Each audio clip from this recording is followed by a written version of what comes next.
would you take the center for us? And spotted dagger. And Jerry, would you get out there with Cliff? And just some 1-for-1, nice and light 1-for-1, making the stick the primary weapon, not the dagger. Okay? Just some 1-for-1, back and forth, nice and easy.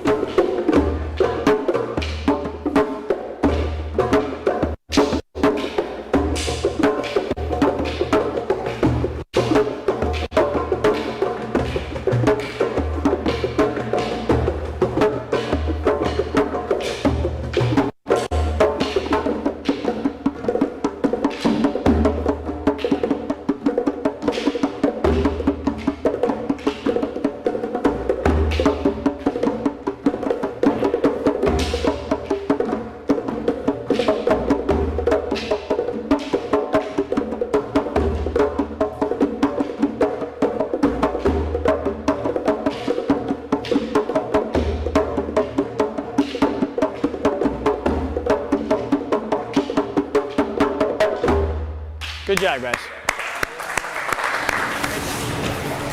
1-for-1. Brett, if you feel the need to start to put the pressure on him, you know, that's up to you, really. But I'm sure you feel the need.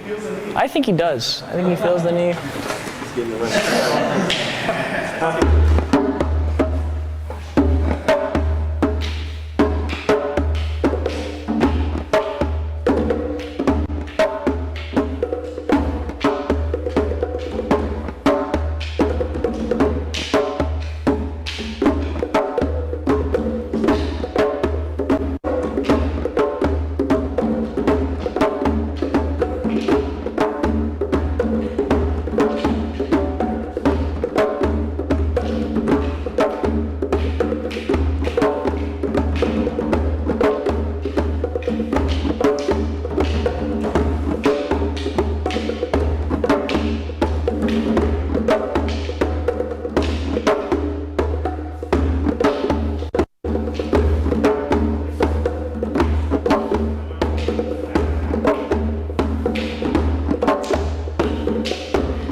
Good job, guys. Okay, so this is a great turnout. This is so far has been a good 2 days of the weapons camp, at least for me. How you guys liking the weapons camp? It's good? All right. Yeah. Awesome.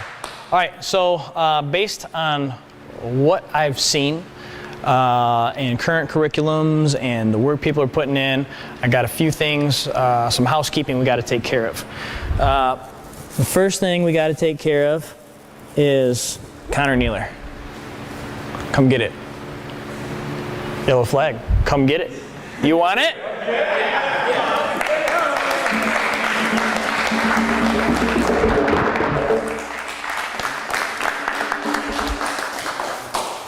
Second thing I got to take care of is Kerwin Nealer.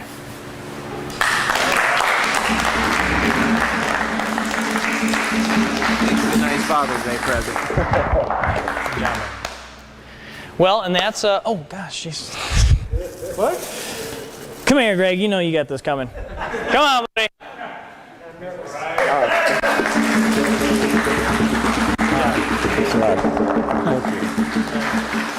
So these guys are working hard. You know, these are affiliate guys, and Paul's been helping guide these guys, and I think you're doing a really good job. I think you do a really good job. It's not easy being affiliate students because you're not there to directly be, get all the pieces. Not easy to be an affiliate instructor in training because you don't get all the little pieces. I really appreciate Larry, you helping out, and Brian getting up there and Brett getting up there and Josh and all this kind of stuff. And we really talk about the concept of family. And the concept of family is really important in KSK because like this doesn't happen without everybody pitching in. And, a couple of guys you said to me today, oh, we really appreciate you letting us come up and do this. This doesn't happen without you guys, without the desire to learn. This doesn't happen without you guys. So, it's a two-way street, but that's part of the KSK families. We want to, when you guys get in the family, we try to take care of each other. We try to make sure that we get the good training to each other, and, we put as much effort into you as you put back into the family, so that's important. And one thing I really like is how family members, at least in our school, really take care of each other and are responsible for each other's training. Like, it's not just me saying, hey, you got to do this. It's also each of the guys get together, like Larry and Brian here. They train at the school, but they also get together and work out all the time at Brian's place. Brian's putting in his own dojo in his basement, so just so Larry can come over and throw him around. And these guys put in a ton of work, and it's very appreciated. Don't think it doesn't get seen, and that type of work ethic is what we try to put forth to everybody. That's contagious. You show what you want. You lead by example, and you learn by example. So because of that, I'm going to say that Brian and Larry should get up here, and they should get their blue flags today. Thanks,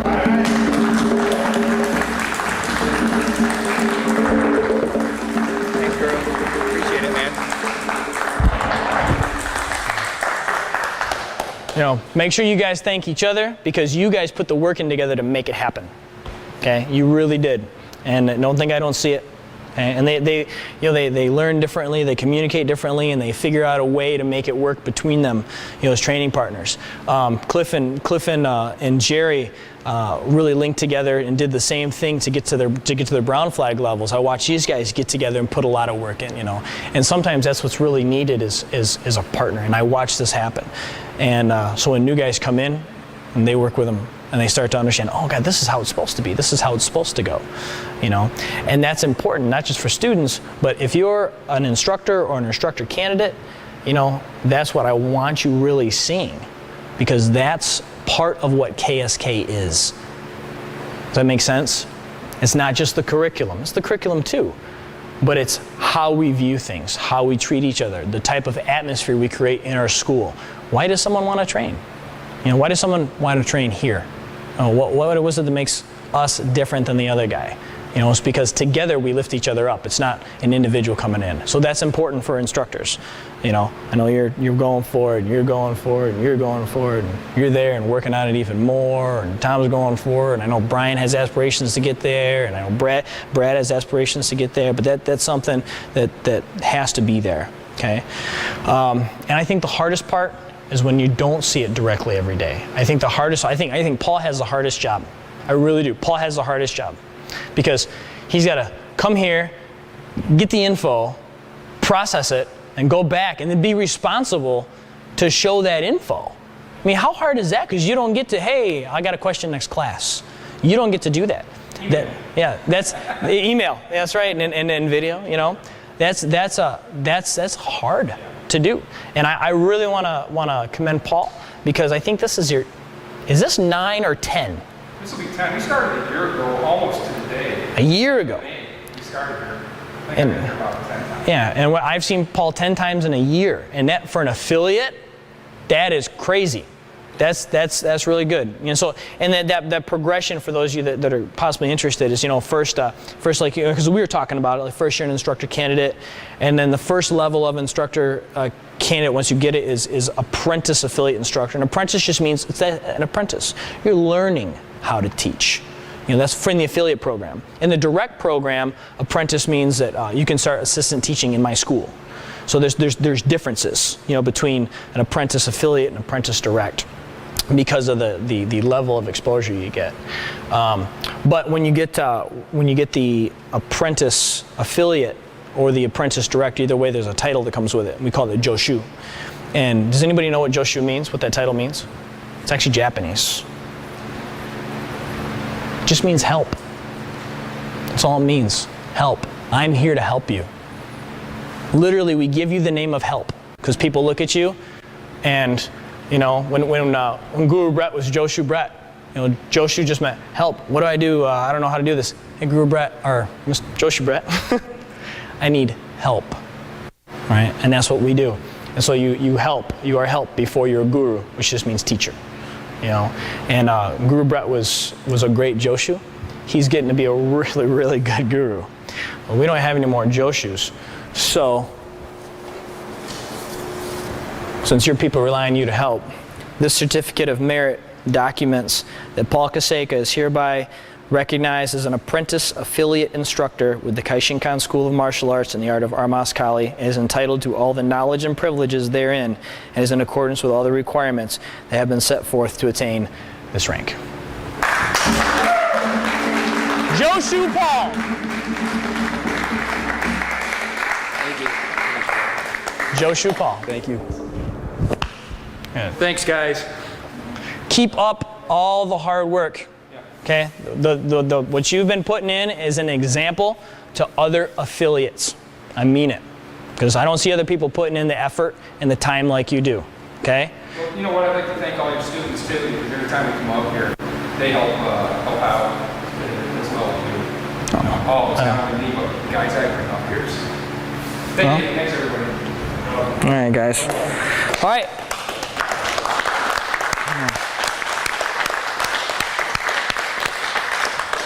Well, having said that, I think it's time to take some heads off with the tournament. This is a single stick tournament, padded stick, which means the first shot you take to the head, you're out. You got your dome cracked, fight's over. Got it? So now all of a sudden we're going to start seeing a little bit more strategery. Other than just, you know, like the hand tournament, we got your stick and you're just hiding it behind, sticking your head forward. All right? Second round will be single sword, which means first crack to the head or first thrust to the body. Clean thrust, okay? And it's over. Third round, double stick. First crack to the head, and you're out, okay? And again, we're going back to honor system, okay? If you want headgear, we have headgear, all right? Because those sticks, you feel them. You feel them when they come across, even though they're padded, all right? 5 minutes, we start the tournaments. Let's go.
Alright, who's next? I'll go. What we shooting? You can pick your poison, sir. HK land there. Yes, sir. We getting ass? Some order.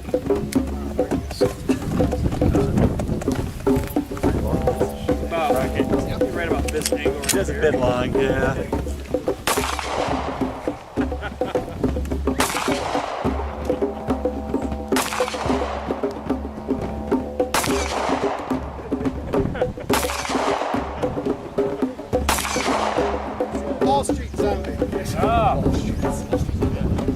Occupy zombie.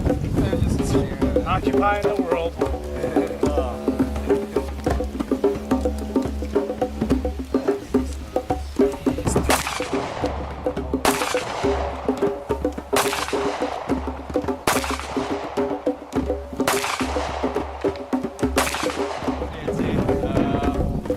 Safety up or down, you know, that's fire. But leave it up because you got to cock it anyways to get the shell in the first place. So, but yep, in just pull this piece back, then it's on. Yep, all the way back, put it flat. Oh, you look like you're doing ready to go. Actually, it's that type of thinking is what is involved with the standard beavers, which is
looked like it was through the back of the truck.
You know, you can do some really neat licks like Yeah, that. that's cool. All right. Yeah, give me those pictures. Get out.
Okay, let's bring this in. All right, guys.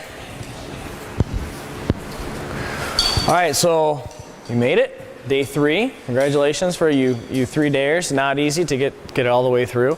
Does anybody have any questions so far about anything you've seen? Got one laugh. That's good. How do I remember it all? Consistency. That's it. So, all right. So this morning, what we're going to do is we're gonna start with double knife. And the reason I like to start with double knife is not so much because. Hold on, guys. Hold on. Okay. The reason I like to start with double knife is not so much because I think that you're going to be fighting double knife, but because it's a great way to train both hands at the same time. So what we're going to do is we're going to do a couple of drills to just give us pathways for both hands to teach the same pathway. So really we're training the right and the left hand while having to continually switch knives back and forth. Does that make sense? So what we're going to start with is what we call the Highline series. And the Highline series is just different ways to get us to a disarm that we refer to as the outside strip. When we do the outside strip, remember, Mr. Brett? When we do the outside strip, all we're looking for, go ahead and pull blade, okay, is we're going to, over here a little bit, okay, we're going to get here with the grip, okay, and when we get here with the grip, so you make this C-clamp right here, okay, I want that right on the wrist, so I'm going to wind up using my blade to stab, and that creates the disarm. I don't worry so much about disarming him as I do stabbing him. The stab will create the disarm. Does that make sense? Okay. Typically when we do the stab, what we're looking for is we're looking for right up here in the armpit. If I stab Mr. Brett here in the armpit, one of the things we see when we see the trajectory of the blade, right, is we get a lot of different types of damage. One thing that happens here, okay, is it goes up through and it severs the nerve that comes up in. So it kind of takes his arm out. He's no longer using his arm. Pierces through the top of the lung. So now we're talking about a pneumothorax. It also clips the subclavian artery as it comes up through. So now we're talking circulatory system. So now we've got nervous system damage. We've definitely got muscular damage, right? We've got respiratory. We've got circulatory. And depending on the length of the knife, who knows, maybe like go up further. Probably not, to be honest with you. Okay. But even if you get a knife half this length and you bury it in that far, okay, you're going to do some serious damage to him. So a stab in the armpit, it's a serious thing. Nobody thinks about the armpit that much because it's not so much a ready target. But if you can get one, bam, in the armpit, there's a lot of different systems of the body that you're affecting. Okay, so just kind of keep that in mind. To me, that's why the stab is the disarm. Okay, it's cool to have the leverage portion of it, right? But if I stab through and I affect the nerve in his arm, what do you think happens to the grab? Exactly. That's right, he's gonna let go. So he can't grab. So what we're gonna do is we're gonna start the Highline series by feeding an angle 1. When we feed an angle 1 does not come from out here. Okay? That's more of like a bad high angle 3. Okay? We want an angle 1 right here. Okay? Just the first line of the X. And we're gonna do this on both sides. So when he feeds the 1, the first one we're gonna do is just what we call the ride. Okay, so when he feeds the 1, I'm going to ride my knife on top. It's actually my forearm, okay, and I move it to the side. So it goes right into him right away. Okay, I'm going to stab with the other hand, and I'm going to bring this into my C-clamp and hit my disarm. Now he's just going to feed the other one. Okay, I'm going to ride, stab, stab, stab. Does that make sense? Okay, so we got 3 stabs going on. Okay, and just for safety, I'll make sure I put my glasses on so I set a good example for everybody. Okay, so again, I'm going to ride, stab, stab, stab. He sends the other one, ride, stab, stab, stab. Now, where are my feet? Where's my whole body? To the side, right. So when you're doing this, what we don't want, should have wore the training rigs today for this. What we don't want you to do is to stand here. Oh, got that one good. Okay, whew, got that one good. Man, I'm sweet at this. We're not looking for that, okay? What we want to make sure that we do, okay, is when I enter this, notice I get to the side, I want to zone away from that other hand. And my first shot's already in, then my second shot, and I hit this one. If that other hand were to have a knife and come in, okay, I get around back to this side, right, and start my motion. So I never stay in front of him. Does that make sense? If you get this footwork down, The rest of the Highline series works off that footwork, okay? Right off the first one. So if you get the first one, all the other ones will be just completely easy, all right? All right, guys, give it a shot.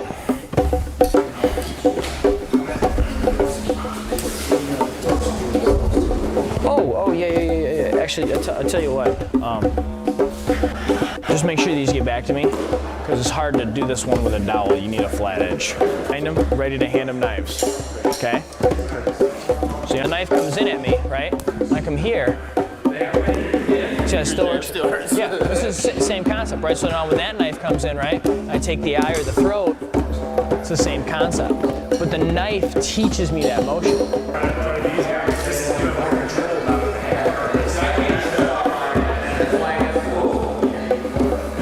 On this first shot, get over, right? So if something goes wrong and he feeds that other knife, whoa, I can start to do. Right? You know, but if you understand the Highline series, what it does, because it leads to the disarm at the end, it starts to train your empty hand later on to deal with it, right? So so when you're attacking, right, and I come here and I learn to do this, right? Go ahead and grab your arm. Right? Now the same concept applies when I don't have one, and I start to learn where all these strikes go, right? Make sense? Yeah. So I'm training my hands to get to targets in the Highline series. I'm not necessarily training a disarm, because really we teach the disarm. I think we teach the disarm at the rank beforehand, the outside strip. So by the time you get to the Highline series, you already know the strip. Yeah. You know? Alrighty? Okay. Pretty easy, hard. What do you guys think of that one? Just right? And why don't you grab those knives so you can be breast loader. There you go. Grab hers too. There you go. Okay, so when he's out, just hand him a knife. Okay, so what we're going to do here is now, since you guys already understand the footwork, that's the hardest part is the footwork. Okay? Now we're going to start doing different things with our hands. All right? So we started with a theme here, which is the ride. Right? So this ride is going to make its appearance in the next few. Okay? So what we're going to change is what we do with the opposite hand. Right? Not the interception hand. So now, instead of just doing the ride, okay, we're going to make it a gunting. So we cut the tendons. So the disarm's already happened. Okay? You see this here? Disarm's already happened. Right? So load. Load both hands. Both hands. Your other both hands. There you go. So when I hit this one here, right, I just intercept and hit this one here. Does that make sense? Okay? Hit it, move. Okay? Hit it and move. That makes sense to you guys? So the disarm is now built in because I'm cutting those tendons right away. Cutting those tendons right away. Now would I use this if he was coming in with a wide shot? I would not do this. This seems unwise. That's why it's for more the diagonal shot. So when that diagonal shot comes in, it's there, right? Later on, if he comes in wide, we'll have different ones that we'll use. Part of our stop thrust. If you look, 6, 7, and 8 are part of the stop thrust. So I want you guys to be cognizant of the line you're feeding right now. Whether you're feeding it this way, or you're out here feeding it. We're looking for this, not this. Because how we would deal with this is different than this. Make sense? All right. Does anybody need to see it again? Does everybody have it? One more time? Sure. Okay. So we had this, right? It was the first version, was the ride. Now when I ride, at the same time, my other one comes in so we can gunting. Remember the gunting we did with the stick? Okay, because gunting just means what? Scissors. You got it, right? So I just gunting this in. Okay, same here. Gunting, ride, stab, stab. Okay? All right? Give it a shot, guys.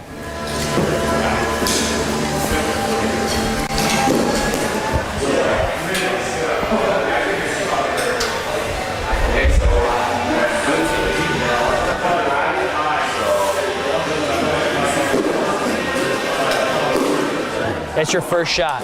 So whether you're doing the ride or you're doing the gunting, that's always your first shot. You know what I mean by ride? Yeah, riding the arm down. Yeah, well, I'm not riding the arm down. I'm riding the arm in to my target. I ride right in. Ride right in. Yeah. Not just about peeling it out. Right, It's about right. sliding out. Yeah, because when you do this, you have no pressure, and your knife isn't even facing him. So I make sure I do this. Boom, it's right in. I mean, now he's probably going to drop it. Now he might drop it, but here he's definitely going to drop it. Which takes us to the second version. If we understand the ride motion, the gunting is just a tendon cut that goes in with it. That's it, right? Make sense? But here's the thing: is if you understand this, the knife is just a training tool, right? You hold this for a second. So if I get this concept now, it's all the same idea because my hands are learning the pathways. Make sense? All right. So if we understand the gunting, okay, that's going to just take us to what we call the double gunting. Okay. So I hit the double gunting, right? I still hit my ride. Just my gunting, it's almost exactly the same, right? It's almost exactly the same. So if you can do that one, all we're going to do now is when I gunting here, I gunting back up and cut on the other side, right? So I cut it here and I cut it here. Make sense? Okay. Cut it and cut it. Right? Cut it and cut it. Okay. Cut. So I cut back up on the way up. Okay. And I want to make sure that I'm over and out of the way. Does this make sense? So bang, bang, cut back up before you thrust in. And it's just a depth thing. Motion here, so cut, and enter. So I have to go slash to hack and put it in. So if you've got your weapon hand up, they'll cut the weapon hand and cut the weapon hand and enter, right? Or they'll try to take out, if you got two hands, they'll take this one out and hit this one and go in. But if you look, that's just your gunting motion. That's all it is.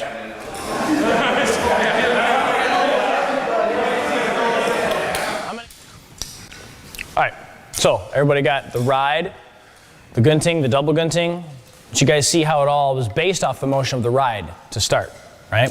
So the next one we're gonna do is we're gonna do the cross stop into the ride, okay? So when he sends this first angle, I just cross stop, right? Then I ride that in, okay?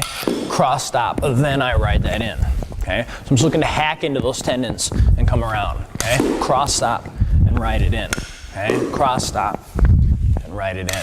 Cross stop and ride it in, okay? Because this is the equivalent of my tap, right?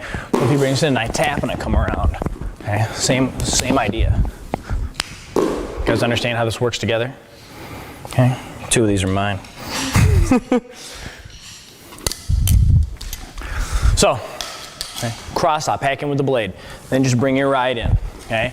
Notice, so I keep this connected as my ride comes through, because that'll actually give me an extra little gunting for my double gunting. See that? Bang. Make sense? It's almost exactly like the double gunting. The difference is, with the gunting, we slash through. Or with this one, I just hack it in. Okay? I stop the motion. Whoop. I stop the motion completely. That's what I'm looking for. Okay? Hack that in, then go. Okay? Any questions?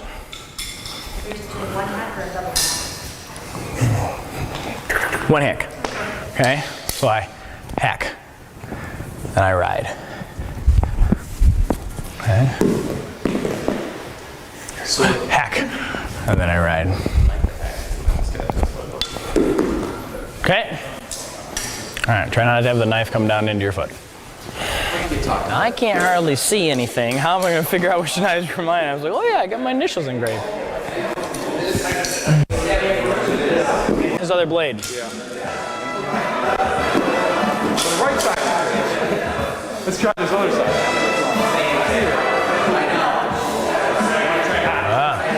Yeah, it should be inward motion. Okay. So the next one we're going to hit, sticking with the ride, is going to be our undercut. Okay. So when I hit this, I'm going to actually cut underneath. Okay. So I'm going to cut underneath and ride. Okay. Cut underneath and ride. Okay. Underneath and ride. Okay. Basically, I make an arc with both blades. See that? Okay. Just make an arc with both blades.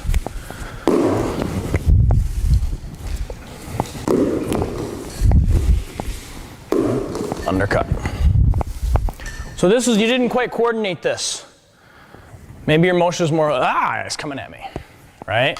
So we just cut underneath and still find our ride, okay? Still find our ride. Still find our ride. Oh, and still find our ride. Make sense? Undercut. Okay? Undercut. All right? Give it a shot.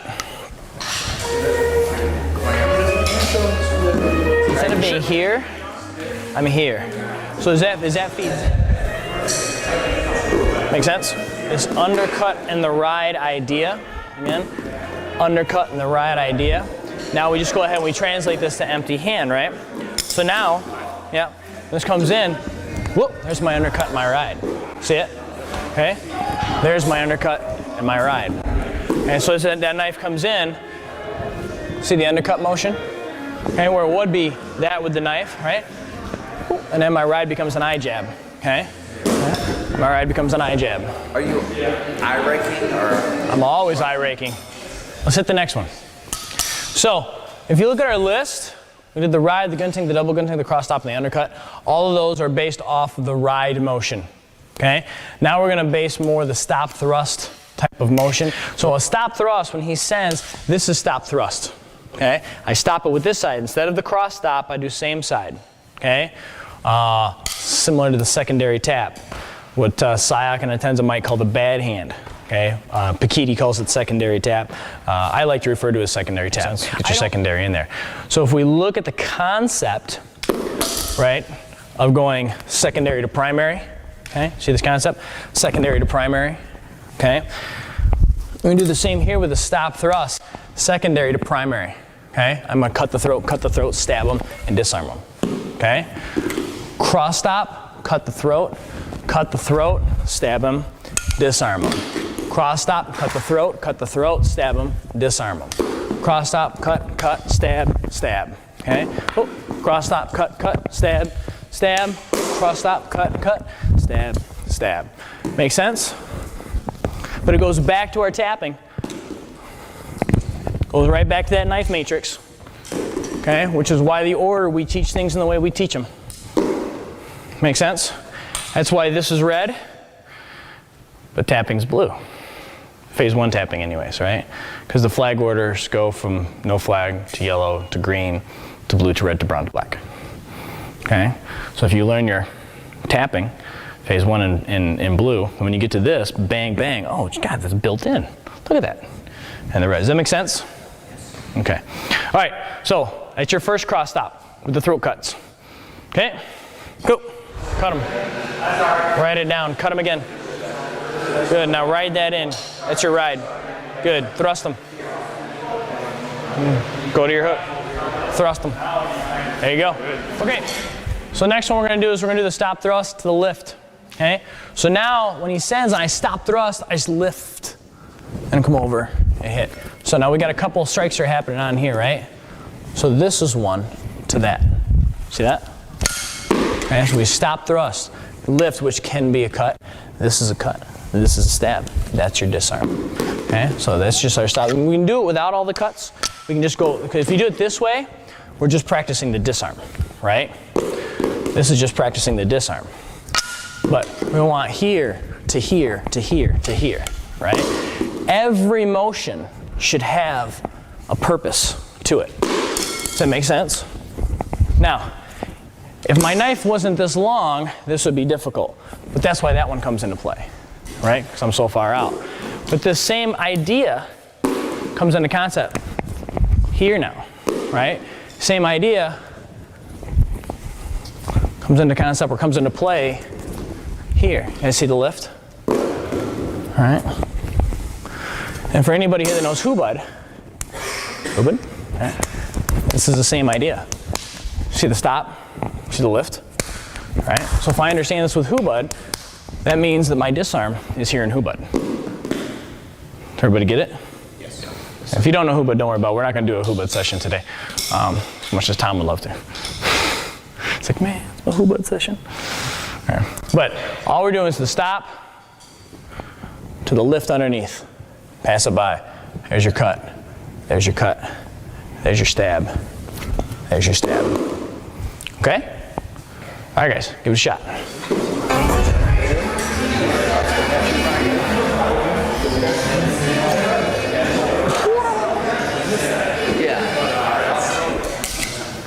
Okay, so I'm just gonna show you guys the last one in the series, the stop thrust to the roll. This one's a little situational. When he sends the shot and I stop thrust, right, I'm really looking if he has a bent arm. If he has a bent arm, I can hit this roll and put the cut in. See the cut? And take it. So again, if he has the bent arm, I can roll and put the cut in, sorry about that, okay, and get the shot in, okay, and I can roll and get the cut in, okay, roll and get the cut in. If his arm is straighter, the roll doesn't work so well for me. That's when I would use the lift, okay, or if his arm is straighter, that's when I'd use the throat cut, okay, but if he's a little bent, I can just roll to the outside and cut. Everybody see that? I would like to see a couple of my guys that I haven't seen do this in a while. Just a quick review. Mr. Jerry, would you please Daga Sombrata with Brett and find any one of your Highline series strips in the Daga Sombrata. Okay. Start slow. It's not a test. It's just an opportunity for practice.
Let's do this.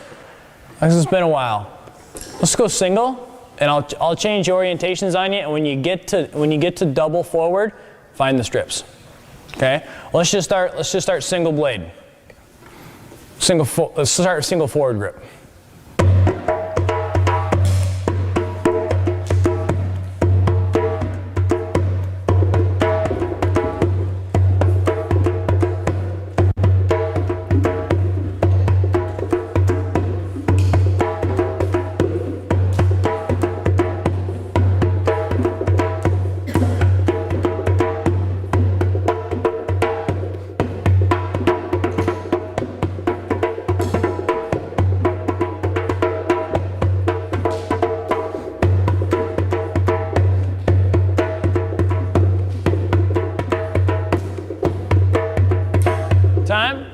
Reverse grip.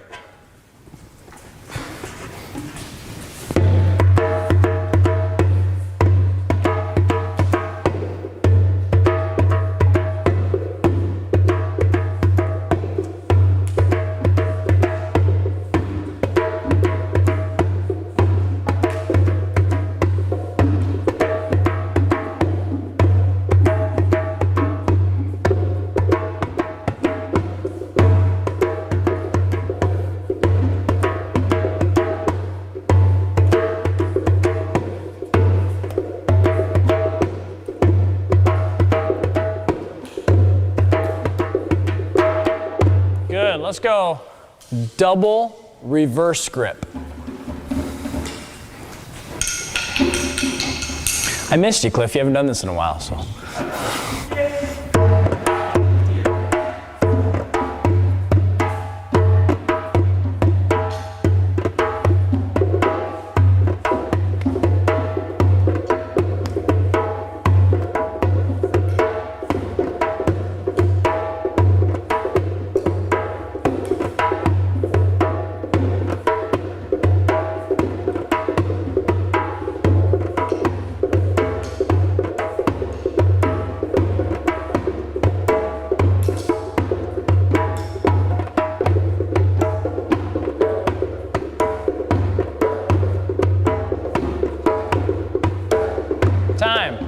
Make one forward, one reverse grip.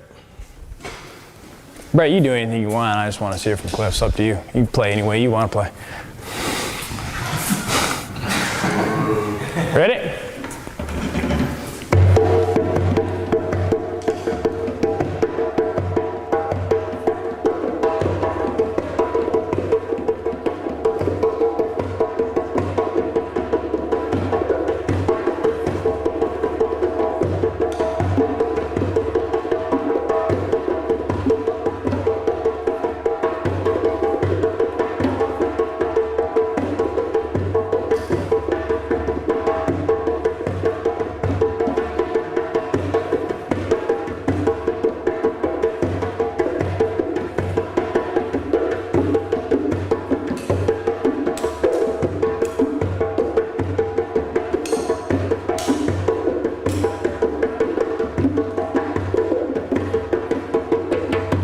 Time, good.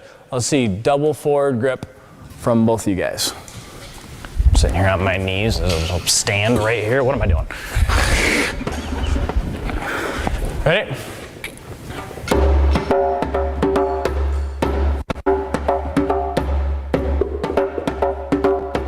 Find your strips.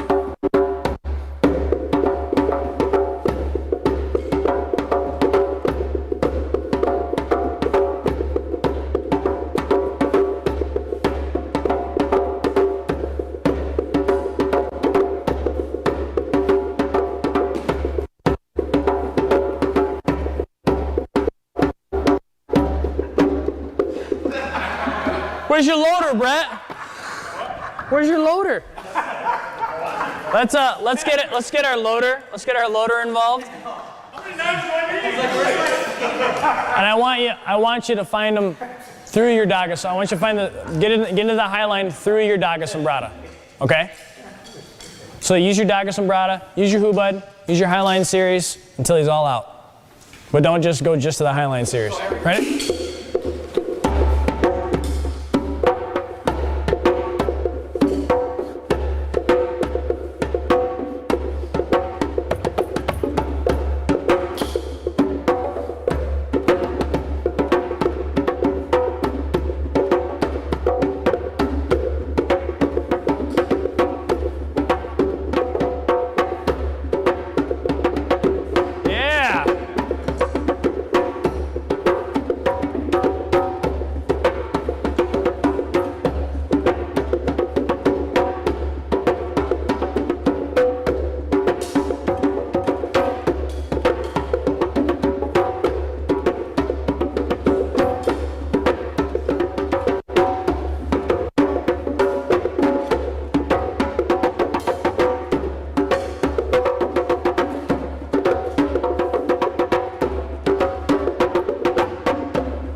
Now Brett finds the disarms.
job, guys.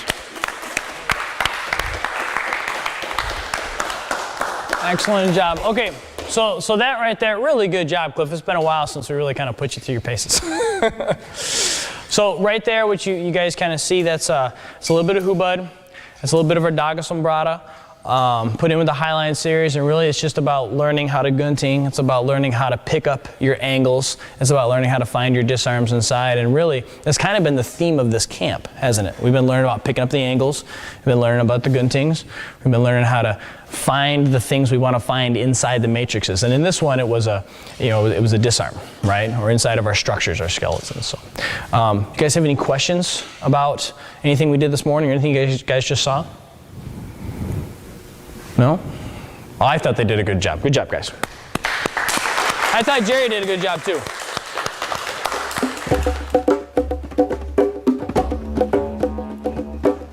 So for this section, what we're going to do is we're going to talk about the spotted adaga. Now, yesterday we talked about some of the more basic ideas behind it, right? Some of the attacking combinations and things like that. Today we're going to get into the more advanced side of it. We're going to get into some of the tie-ups and the captures. We're not going to get into the counters to the captures because that's really getting into the higher level of it. At least for you guys at this stage. So I just want to kind of play with some of the tie-ups because they're fun. It's a good aspect of the art to see, and it's kind of a good wind down. It's probably going to be a little confusing to you. That's okay. You guys, if you haven't seen this stuff before, you're like, "Whoa, what are you doing?" Just do your best and play with it. Because you never know if you can't get exactly what we're doing, you might find something else that works. You might stumble across something that's even better than what we're doing. All of this stuff happens out of experimentation and play, right? So what we're going to be looking at here, before where we looked at ways to flow, this instead is going to be based off specific scenarios. Okay, so tie-ups and captures happen off of specific scenarios, and then later on you kind of see where they flow into from there. So the first thing we're going to do is we're going to work off what we call the double wrap series. And so our first one is our double wrap standard. So when he sends this angle 1, okay, I'm going to hit low, and I'm going to bring this across. Okay, so just going to start there. So my inside deflection, I bring this across. Notice how this slides down to my hand. Okay, I bring this low, so I invite the dagger. He can only thrust high at this point. I'm going to come over, wrap this here, and then thrust the throat. Okay, so everybody see this tie up right here? This is what I'm looking for. This tie up right here. Okay, so one more time. Come here, come over. He thrusts the dagger. Come over and in. So here and over, and dagger, and in. Here and over, and in. Does everybody understand? Brad? Exactly sees what you're doing. Sure. Get his stick over the dagger. As I think it's like your deep vine. Yeah. Okay. Think of your deep vine motion. I hit, so I move my whole body over. Okay, and I bring his stick low. Okay, so when the dagger comes, I pick this up with my forearm. I bring it down. I replace over and thrust this in. Okay? Does that make sense? That's probably the hardest one of all of them. It's the most complicated. All right, so if you can get that one, the rest are cake. Probably. All right, just play with that. Just start with that first one. Okay?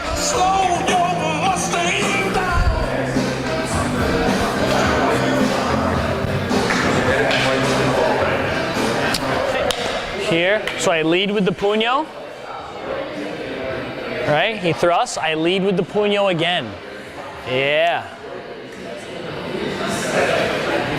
And insert the dagger. Yeah, there you go, bud. Make more sense to you? Because if I didn't have the dagger, okay, the same concept still works now. Right? I just go here, go to the eye. Okay? Sometimes they'll look at this, they'll say, okay, well, what if I only have the dagger, right, and I come in here? Right now when the knife comes in, I stop it, right? Or if I didn't have anything and he comes at me, right? I come in here and I hit and I bring this over. Now it's here and I poke the eye. Same concept, same motion. Make sense? All right, so the next one in it, we're gonna do is our double wrap armpit. If you can get that complicated standard double wrap armpit is easy. Okay, so it's the same entry, right? I'm gonna hit here. And instead of going here, when I go here, I'm just going to pass the stick further until it's underneath my arm, right, into my armpit. So here, and I go this way here. Now when it comes across, I pop the stick here, disarm the blade here, right? And then here's my follow-up from yesterday, right? So I'm gonna tie it all together now. So, go here, it passes under the armpit. First one pops. Well, here's our disarm that we learned in our Highline series, right? And then our 5 count. Make sense? So now we're seeing all the pieces of the camp start to come together. Okay? And if you really want to make the pieces of the camp come together, we want to be complicated, we make it out of defend and return. 1 to 2 to 1, right? So you send the 1 to the 2 to the 1. And we go here. Oh, wow, I cheated. I went to the first one. Jeez, some guys, right? Defend and return from yesterday. That's right. So go 1, right? To 2, and then here and bang to the armpit. Now we pop it, hit the disarm, okay? And then we start to see all these pieces come together. All right, you guys don't have to do that entry if you don't want to, okay? But if you think you can find it off your defend and return, might as well, right? So you start to see how these pieces just get broken down, study a little bit, put back together in the right order, right? So, bang, bang, okay? Pop, pop. Now one thing I want to mention about where my body goes, to help, I see a lot of you guys go here, and he stabs, and you get stabbed. I'll stab the microphone.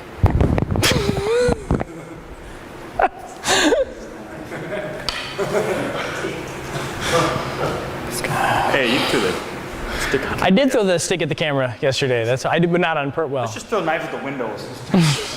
Jerry, you're okay with that, right? Okay, let's try this again. So one of the problems with just standing here is you get stabbed not in the microphone, right?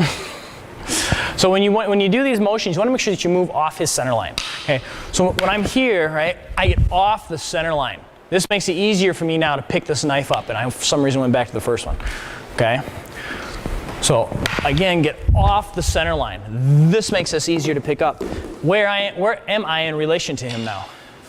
I'm to the side. That's right. I'm to the side. Especially if we're in a situation. I see your knife. If we're in a situation where he's pocketed this knife, right? So that I may hit this, and let's say I get this, okay? Let's say, oh, sweet, he lets go, and all of a sudden, oh, shoot, I got another knife I'm dealing with that comes from the hand, right? That's why we want to make sure that we move over. So when I hit here and I cross the center line, I'm out, right? And I pop this, and I pop this. Now I'm far enough away where I can deal with this one. Make sense? So we have to have that ability to zone away. Where did we learn to zone away? Right in our Highline series that we just covered. Right? So, we're here, we zone out, right? We pop it. If he draws, oh, right? That gives us another place to go now. Make sense? So that I'm not standing right in front of that next knife that's coming at me. All right, play with it. So when the knife comes, right, I pat it down this way. Right now here, I'd probably hold on to the stick a little bit more. Now see, I've got him pinned. That's how we're going this way. So the third one we're going to look at in our double wrap series is what happens if they do thrust low on us. Okay. So what we're going to do here, okay, is now when I hit and I come over, okay, he's going to go low. So I'm going to take my arm and I'm just going to cover that. Okay. Now in order to deal with this knife, I got to first make sure that I don't have to worry about the stick so much. So I just give him a little reason not to hit me with the stick, right? I'm going to come down, I'm going to deal with this. Now if he still swings the stick, right, I'm going to hit my switch, come over, cut the throat, and disarm here. Then I can follow up. Okay? So, it looks like a lot, right? It's actually stuff you guys already know. It's just packaged a little differently. Okay? So, we already know how to do this, right? When he goes low, I'm just going to abandon the stick with one arm and deal with the knife with the other. Okay? Because I don't want that knife coming at me. I thrust, and on the way to, I go right to my strip. Everybody's seeing this now, right? So now, when he sends the stick, okay, I just hit the switch. I'm going to stab him. I'm just going to slide down, and this is what we call a puño under disarm. Okay? But the disarm looks like a disarm, but what is a disarm really when it comes to the knife? Yeah, bang. right into that armpit, right? Makes that happen. So I don't think about disarming his stick. I think about getting around and stabbing him in the armpit. Make sense? Okay. So, one more time. Go here, bang, he sends it low. Take care of it, stab him, hit this arm, right? Hit my switch, get around, bang, hit it there, and then I follow up. Make sense? One more time, slow. Bang. He's thrust low. I deal with it. Thrust him high. Take that into my disarm, right? Hit my switch. See the hit? See the stab? See the ride? See the thrust? Just like out of our Highline series. Okay? The only difference is I'm using the puño instead of a C-clamp.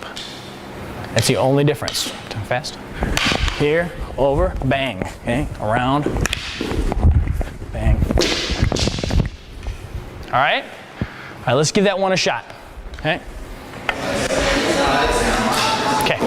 So, what you're gonna do, when he sends angle one, all right, so I go here, I start to bring this over, but he goes low. Right. So we're gonna move away from the double wrap series. We're gonna get into what I refer to as the snake and bridge series. So this is meant to be done espada y daga, meaning stick and dagger, not sword and dagger. Okay?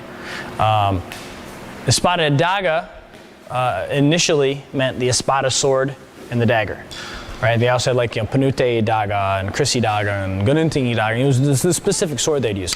And then eventually espada y daga just kind of meant sword and knife, right? And then because they would use the stick to train, right, as the sword, then espada y daga eventually meant stick and knife, right? And now espada y daga just kind of means the long and short. Okay? So you can look at it from any one of those kind of viewpoints. So what we're going to do here is we're going to look from the stick and knife idea of it. Okay, so it's called snake and bridge. So we're going to take this, we're actually going to start with number 2 because we feel it's the easiest. To show you number 1 first might take you guys a long time. We wrote it number 1 because honestly that's one of the first ones Brett and I learned with the pool cue, which is kind of complicated. So we're going to do the easy one first. We're going to go to number 2. So I'm going to inside deflect and I'm going to bridge this up. See the snake motion? Okay? So I snake my arm around, I bridge and I lift it, only leaving him low. Right? So when he thrusts low, I'm going to come down, I'm going to meet it with my stick. I'm going to come over top on the outside. Does everybody see this? Over top on the outside. There's 4 places I can go. I can go here, I can go here, go here, here. So I can go over top, as we call overhand on the outside, underhand on the outside, overstick on the inside, understick on the inside. Okay? So we're going to go overhand on the outside, or above the hand, okay? So, okay, I snake and bridge, right? I go over, I'm just gonna weave it around, come up, make the V, okay? This comes from Villa Brea, think of the V. Just come up and bang, pierce in, okay? Just take the throat from both sides, okay? So, snake and bridge, come down, come around, and in, okay? In the Lacosta method, I've seen them, okay, come around here and go 1 high, 1 low. I've also seen them go this way and go 1 high, 1 low. Okay, I like the Villa Brea. Let's get right in there. All right. Or the Matador. Sometimes we hear it. So when I do this, though, I don't just stand here. This gets me in trouble, just standing here. All right, so I want to make sure I move, get zone away, right, and then bang, I zone in. All right, because I want him to have to reach for me, right? Bang. Okay. Bang and in, and one more time. Okay. Zone away, hit it, reach around, oh, and lose the stick, tie him up, stab him anyways. Okay, come around, bang and around, and in. Does everybody understand? All right, does anybody not understand? Does anybody need to see it again? One more time. Okay, see the inside deflection? Recognize that from your box and brada? Okay, so, and I lift. So I use the stick to lift him up, okay? So I snake around, and I bridge him up. So he can only thrust low, so I just drop it, okay? I go above the hand on the outside, bring that around, and insert the weapons, okay? All right, guys, give it a shot. That's the easy one. So now what we're gonna do is we're gonna go, since we went above the hand, On the outside, let's go above the hand on the inside. Okay, above the hand on the inside. So, we're snake and bridge, deal with it here. So I go above the hand. Now this is what we call an impact disarm, okay? Just knock it right out of the way. I'm gonna go over top and just thrust him in the throat. Okay?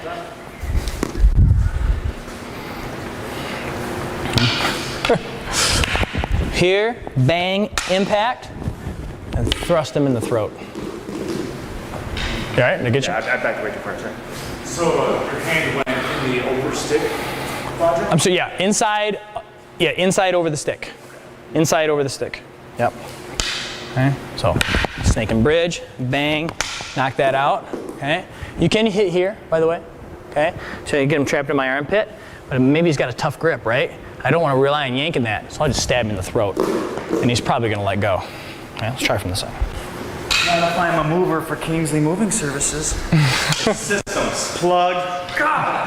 Sorry. Kingsley Moving got us all here. All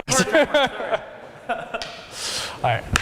So here, bang, go over, impact, get your strike in, go over, bang, just put the throat stab right in. Okay, one more time. Protect the knee on that down sweep.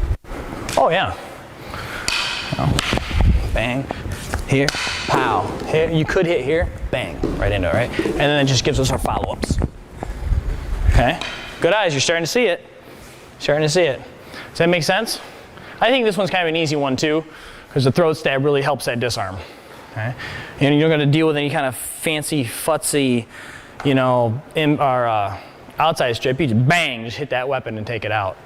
And be careful, don't hit each other's hands. Although that's what you're supposed to be doing, is hitting the hand. Okay? Does anybody have any questions? One more time. Sure. Okay.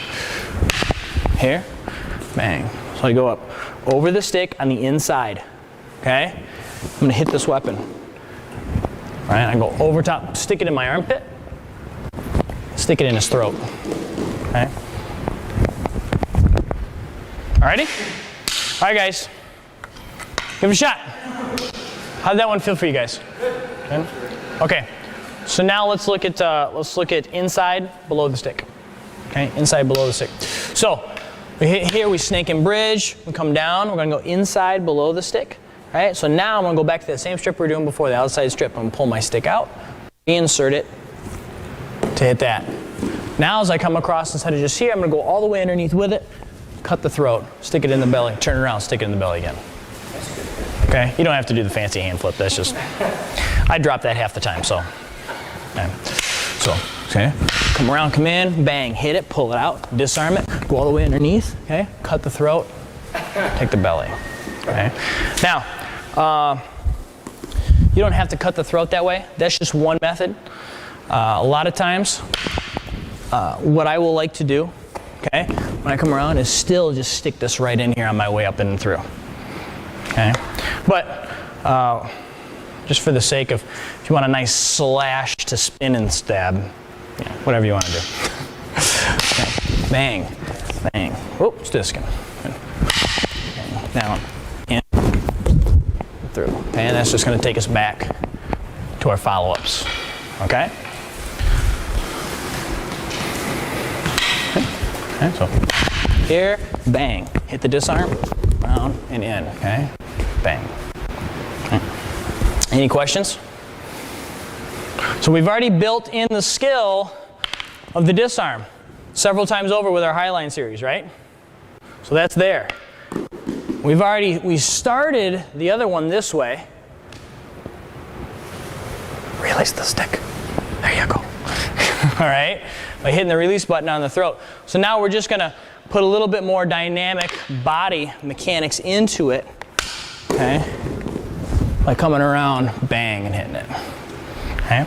And if you want, you can use that opportunity to go some different places too. So I could be here, right? I could disarm this, and as I'm coming around, see it? Okay? So just some different options you guys can play with. You got femoral, you got a lot of other places you can go. All right? Just play with it, have some fun. Okay, so now we're going to go to the one that I think is probably the most difficult out of all of them, or that I feel is the most complicated, which was the first one that I learned. It's called the pull cue. This is kind of a fun one. So now we're going to go below the hand. So we're gonna be on the outside. Okay. So come around here, we move, and I'm gonna go below the hand as I come around now. See, I lay it in the arm. See the pull cue? Right there. See that? Right there. Okay. So you hit it, right? Around here and down and around, and bang. Trying to get that. Yeah. Didn't work. Sometimes they'll do it like a spear. They'll grab here and then they shove forward. All right, so you see the spear. It's made with the dagger. Okay. A lot of times they'll just lay here and they'll just slide it through like a pull cue, right? So it's here and down and in. Okay. Look how I drop my weight. I drop my weight to pull him down into it. Okay. Tough if I just stand up here. I found if I just stand up here, he just cuts me with his knife. Whoa. But not the microphone. But not the microphone. Okay. So what's really important is when I do this, okay, is that my body moves. Look how I get over. When I get over, see how it traps his knife in my elbow right here? Okay? That's important, because if I'm standing in front of him, his hand is straight. When I move over, it traps it in, locks it in, enough for me to get that, boom, or get the knife in there too. Okay? But that dropping, that's important. Okay? So banging up and down and in and drop and put that pull cue in. All right, I'm just here, these guys can see. Okay, and up, okay? So I go below the hand. Come around, drop, pull cue. Okay, one more time. Okay, and now. I used to hate this one, now I love this one. When you can do it, you enjoy it much more. Is this like a sword, or is it just dangerous? I wouldn't do this as a sword, because number one, if he has sword, I'm wrapping around. That's bad. Even if I had a sword though, I'm laying this in my hand. I don't like that. Okay? I wish we were like chainmail gloves or something. Okay? Which everybody has a pair of. Just like everybody walks around with a sword and a knife. Right? Same concept. All right, so is everybody okay with that? Good? All right, let's give it a shot. Last one. Okay? Last. All right, guys. All right, so I always like to make note when people have little breakthroughs. Hey, Tom, Brian, just come out here for a second. So they were just playing, right? And they kind of stumbled across how your weapon work runs into your empty hand work, and for Tom could even turn into grappling. All right, just show us what you guys are doing. All right, so you can go right into stabbing them, right? Or you run right into knee mount, head into your ground and pound, or you go right into your grappling. Do that and go right into your knee mount.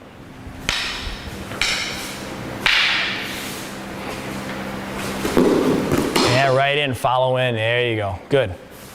Good. Good job, guys.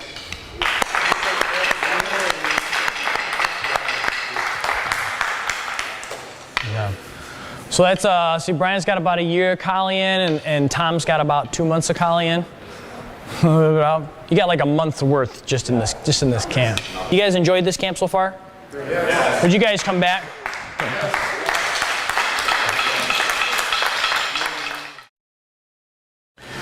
So when we do this section on projectiles, guys, I want everybody to be wearing eye protection. Okay? So when we talk about projectiles, a lot of people think right off the bat like throwing knives and having the knives, you know, stick right in the guy, right? I don't think about them so much that way. That's part of it. I use knives to train that, but that's not my big thing when it comes to projectiles. My main influence when it comes to projectile training comes from SIOC and Atenza Kali. It actually was Guru Harley Elmore who showed me using chopsticks as a training method for projectiles, and I thought it was a great training method. And SIOC uses the chopsticks a lot. So the theory here now is not so much that I'm trying to throw a chopstick and stick it in him, as much as I'm just trying to develop the ability to hit a target. first we do it static, and we just try some different type of throws, whether it's forehand, backhand, sidearm, and underneath, right? So we look at those, and then from there we say, okay, well, if we can hit the static targets, right? Then we go ahead and we have them start moving, and then we start changing the rules around a little bit and make it a little bit harder. But the idea here is not that you're going to even hit somebody with a chopstick, but if you can hit somebody with a light chopstick and even develop a little bit of power behind it, then you can do that with a pencil or a salt shaker, or a roll of tape or whatever you have around you. An argument that I thought was really, really cool that Gruer Harley shared with me at the time that really made sense to me was a lot of people say, oh, well, I never throw my weapon or throwing weapons, you wouldn't really do that one. Hold on to them, get them. And he says, okay, what's the weapon? What's the environment? And he said, tell you what, you and I are going to fight. We're going to use weapons, and I can throw and you can't. If that feels wrong, then obviously throwing has a place, right? Especially if our environment is out there in that gravel driveway full of rocks. The rocks are our weapons. I can throw and you can't. How do you feel about that now? A little uneven, right? So that right away shows the validity of projectiles, right? Whether you're using projectiles as a method, to throw and get away, right? Or if you're using projectiles more as a method, to throw so you can enter, right? Doesn't matter how you're using it. What we're going to work on is just developing the comfortability with our bodies of being able to throw. I'm going to do the best I can with the double vision thing going on. So. You see it hitting over the sides. You're probably perfectly safe there. All right. All right, so the first one we're just going to play with, we're just going to play with forehand. Now I'm just going to stand about, yay distance away. So maybe what, 8 feet maybe? Something like that. And I'm just going to work, I just want you guys, right, we're just going to kind of aim for center mass because it's easy. I don't really want to see you guys trying to take the face or anything like that right now. That's why we want everybody wearing eye protection. Okay, but right now just take the overhand. When we throw, notice how I kind of point right at them. Okay, I try not to overextend this throw so then it goes to the ground. When I throw, I just try to throw right at them, right? Bang, just like that. Okay, bang, that's all we're looking for. Just throw right at them, okay? And just get used to that motion. Try it with your lead leg forward, right? And switch your lead, right? And then try it a little bit, take a step back, right? Try one, take a step back and try one. And just kind of start to get that range of what you really need and how you need to move, right? And sometimes you might think, oh, this seems so easy.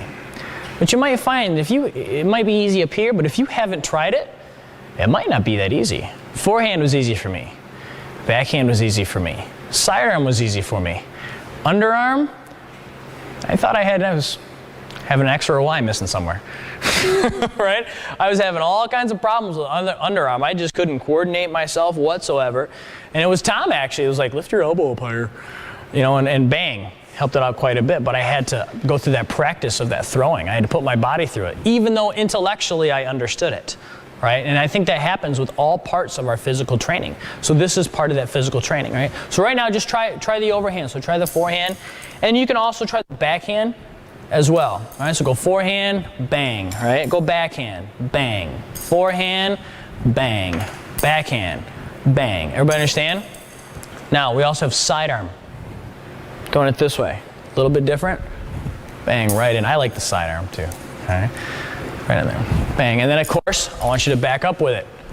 Bang. Okay? And the one I'm horrible at, the underarm, as Tom helped me out with, pick your elbow up a little bit before you send it out. This ought to be good. Hey, there we go. Okay? That's all. Oh, there we go. That's what I'm looking for.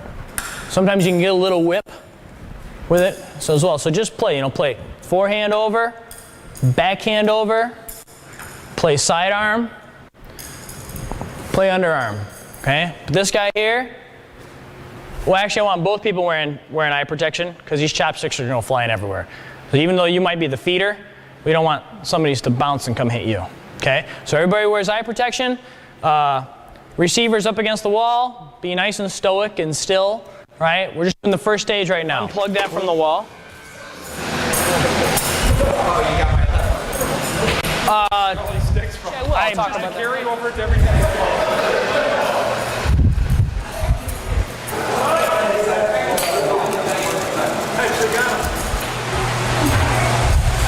All right, some of you guys may have noticed that the forehand, the backhand, the under, right, connects directly to our 5 angles, right? What was our first 5 angles, right? Yeah? Yes. Right? Angle 1, angle 2, angle 3, angle 4, and angle 5, right? So if we look at that, what are the motions that we're doing here now, right? Angle 1, angle 2, angle 3, angle 4, ooh, that's a bad one, and then angle 5. You guys see it? It's just our 5 angles. 1, 2, 3, 4, and 5.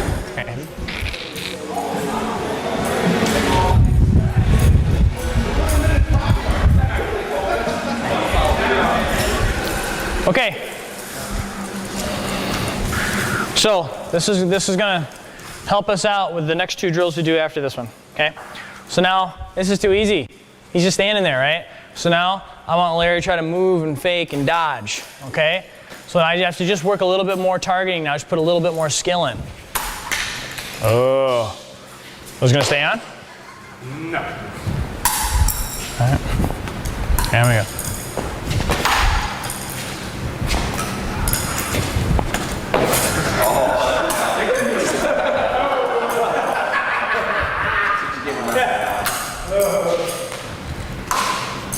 Ooh. All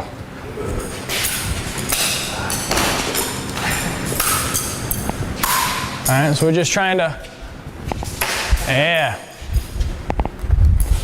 Hard. Exactly hard.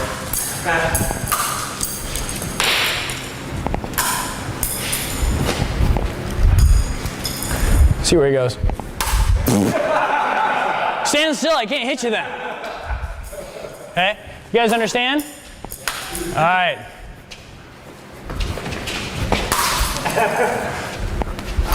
There we go.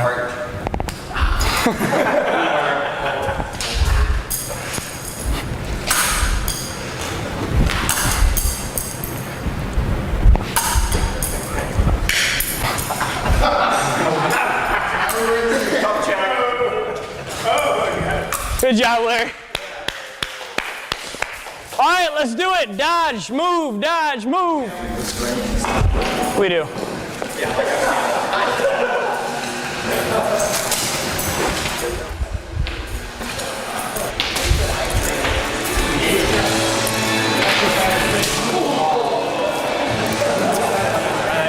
Are they dense enough to cover some distance with? Yep.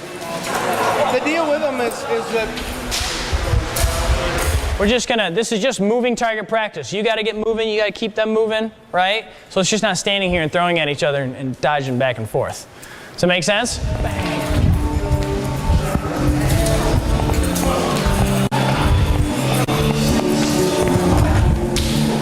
Ooh, this is hard when you can't see.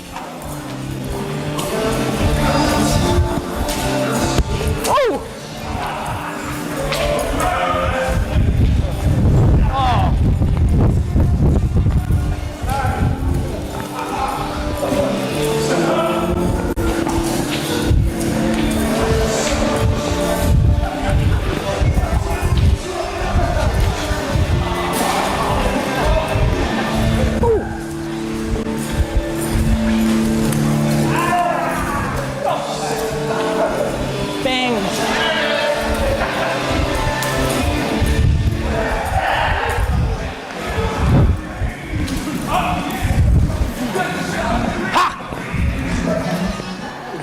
Got it? Everybody's your target. Everybody's your target. Look at everybody going to get more ammo. Everybody understand? For those who are about to die, we salute you. For those about to die. All right, ready? Go. Oh no, Kramer. Don't neglect Cliff now. I don't want to feel left out.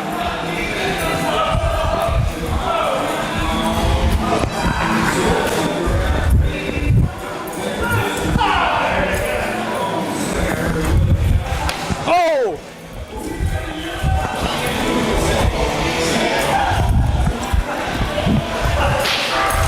Keep moving, don't just stand there and be a target.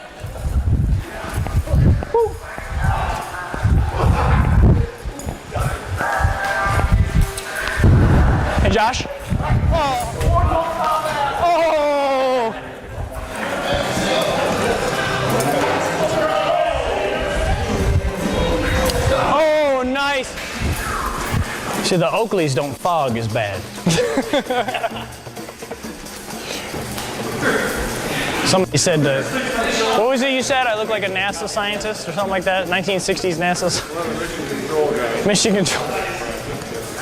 Well, these other guys here with the cool looking ones, they're all fogged up. They can't see squat. Larry and I can be back to back, right? We can be hip to hip. We can be hip to hip. We can be shoulder to shoulder. Whatever we gotta be, but we gotta be touching them here, but we gotta be touching. Okay? Every team against every team. I need a partner. Who's got me?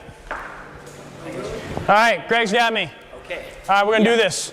All right. All right, you guys ready? Go! Go. Stay connected to me. Keep touching. Don't stand there, move, Greg. If you stand there, you're a target. Keep moving. Keep moving. Bam. How about ammo? Down, get some ammo.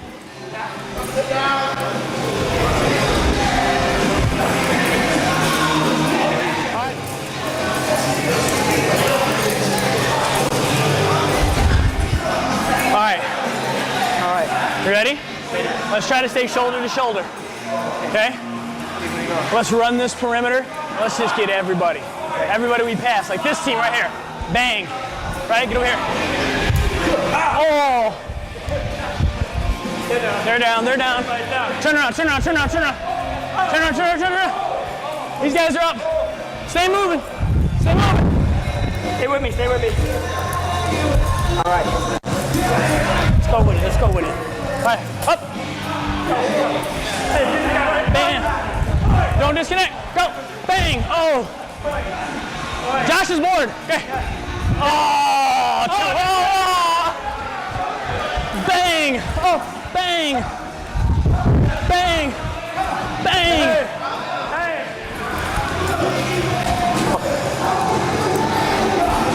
Not enough. Oh. It's good.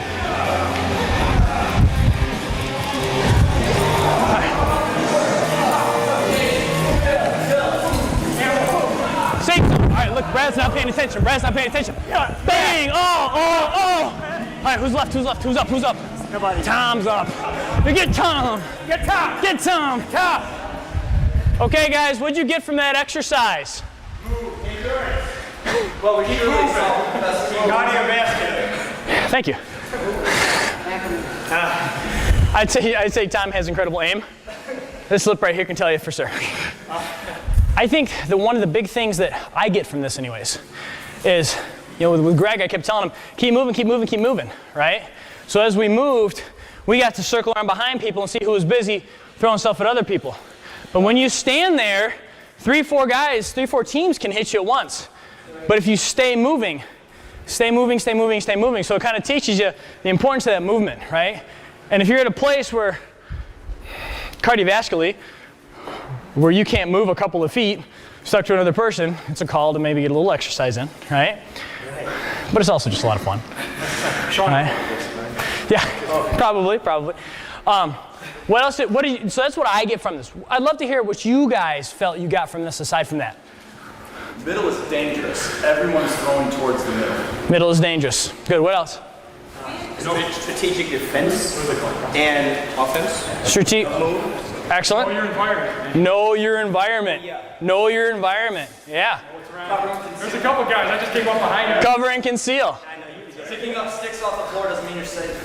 Yes. There are rule breakers in here. What's that? Communicating with your partner. Oh yeah. No, that's absolutely right. Communicating with your partner, that's key, isn't it? I was constantly talking to you. Yes. Right? And really looking for, especially when the majority of people were bending down, picking stuff up, that's when I'd be like, Greg, let's go around, run around the long way. Bam, Brad's not paying attention. Hit him, come around, bam. But got to be ready, because Tom's watching us come around to hit Brad. So we better hit and draw and be ready for the next guy, right? Hit and draw and be ready for the next guy.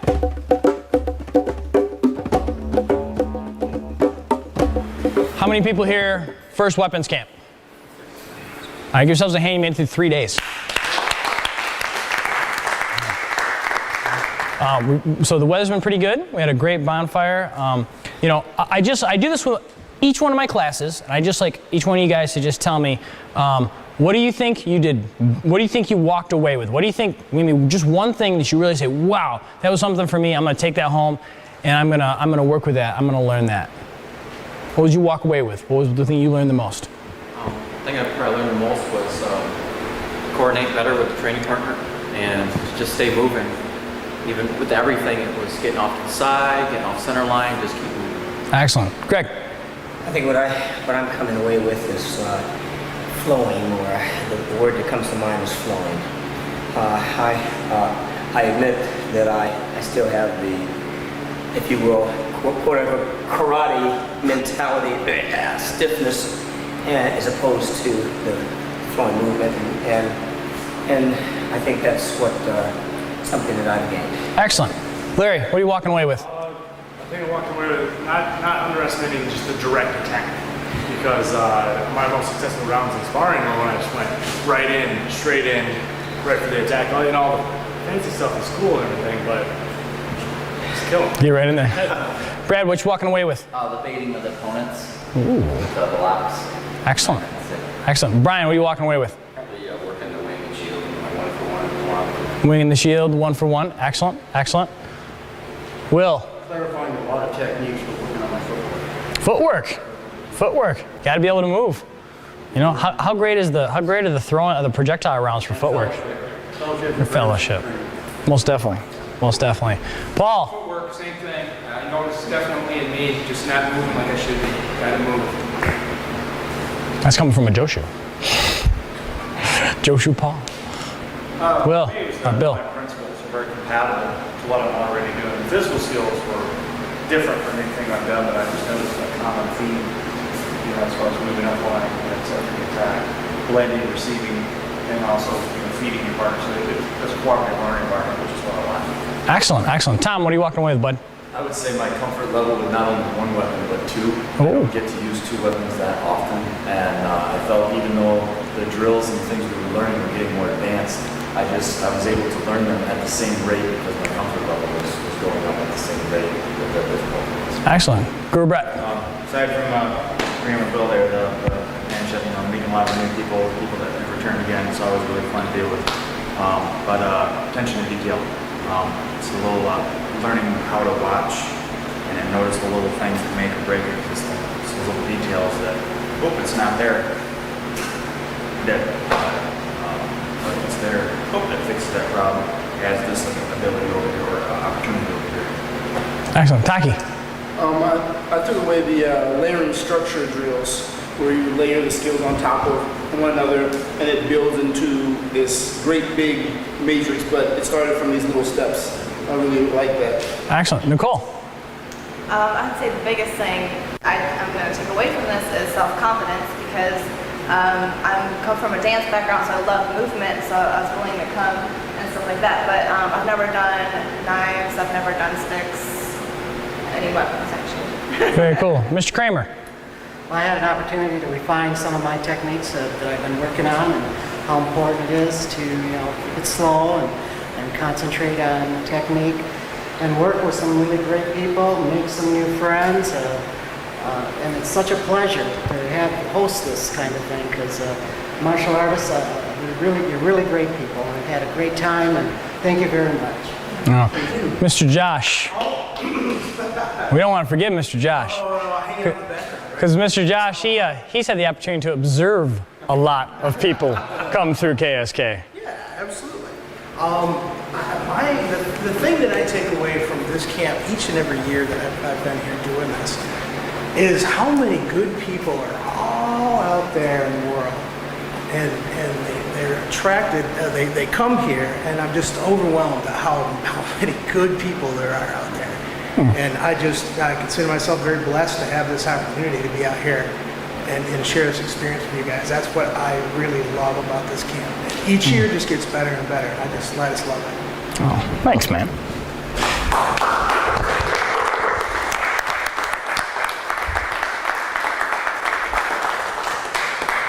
So KSK is family.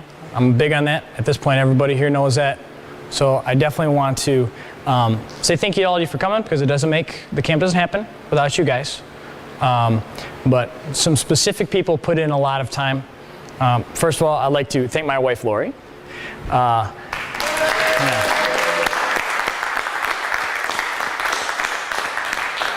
Because without her, you'd be a lot thirstier, because she's the one that goes out and buys all the Gatorades and the waters and gets things set up and keeps things organized and does the paperwork so this thing isn't a huge cluster. You know, she's the one that really helps with a lot of the administrative behind the scenes things. You know, I definitely want to thank Brett for all those hours that you and I put together making this thing work, especially with a funky eye. You know, it's still really nice to be able to continue to work with you, because you've been with the school now a long time, and Brett sacrifices more hours than anybody else I've seen at the school, especially over the years, and he really puts himself out there. So thank you very much, Group Brett.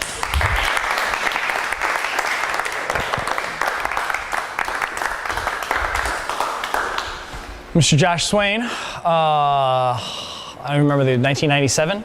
Is that the year we met? Josh came in as a student back when I probably shouldn't have been teaching. And so I taught Josh a lot of bad stuff, a lot of the wrong ways.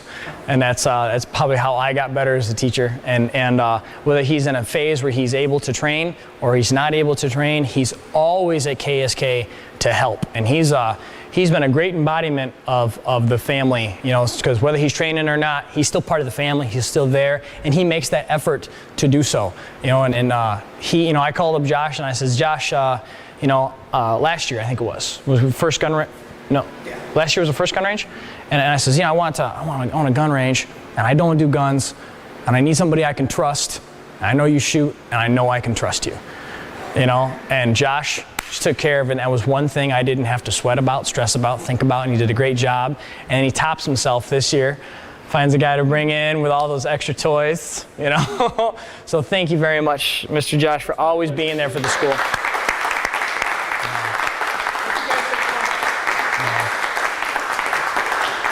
Definitely thank you to all of our out-of-staters. Most definitely, that's a heck of a drive.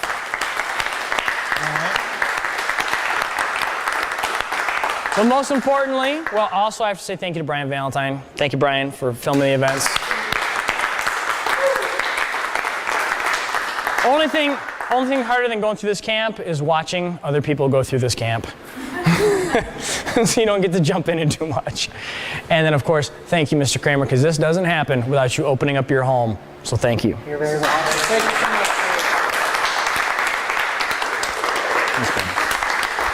Okay, let's do this. People that completed all 3 days of the camp. First one, Brian Kingsley. All right.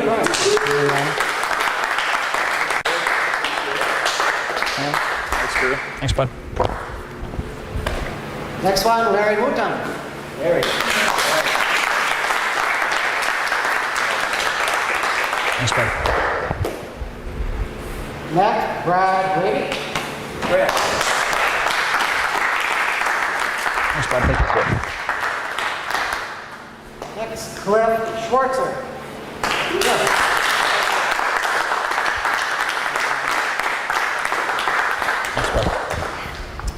Next, Nicole Johnston.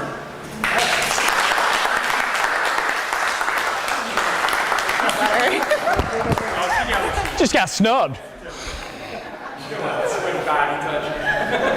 Gregory Cross.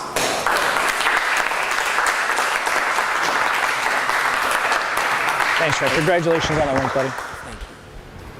Next, Paul Kaseka.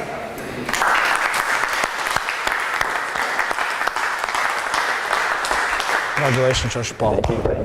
Thanks. Hey, William Perkins.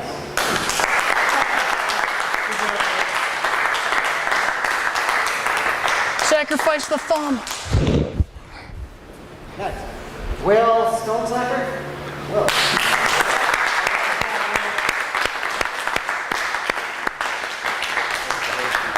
It's very nice to meet you, man. Very nice to meet you. Next, Taki Kabir. It's Taki Kabir? Taki Kabir. Okay. Make sure I get that right. Thomas Jones. I'm Jones. Thank you for being here. Thank you. Okay, Brett Eckhouse. Woo! He's the guy that makes me look good. Thanks, brother. Another one out. And last but not least, Jerry Kramer. Yeah! Hey, Kramer! All right. Camp. Dismissed. Good job, guys. Good job. Whew. That's right.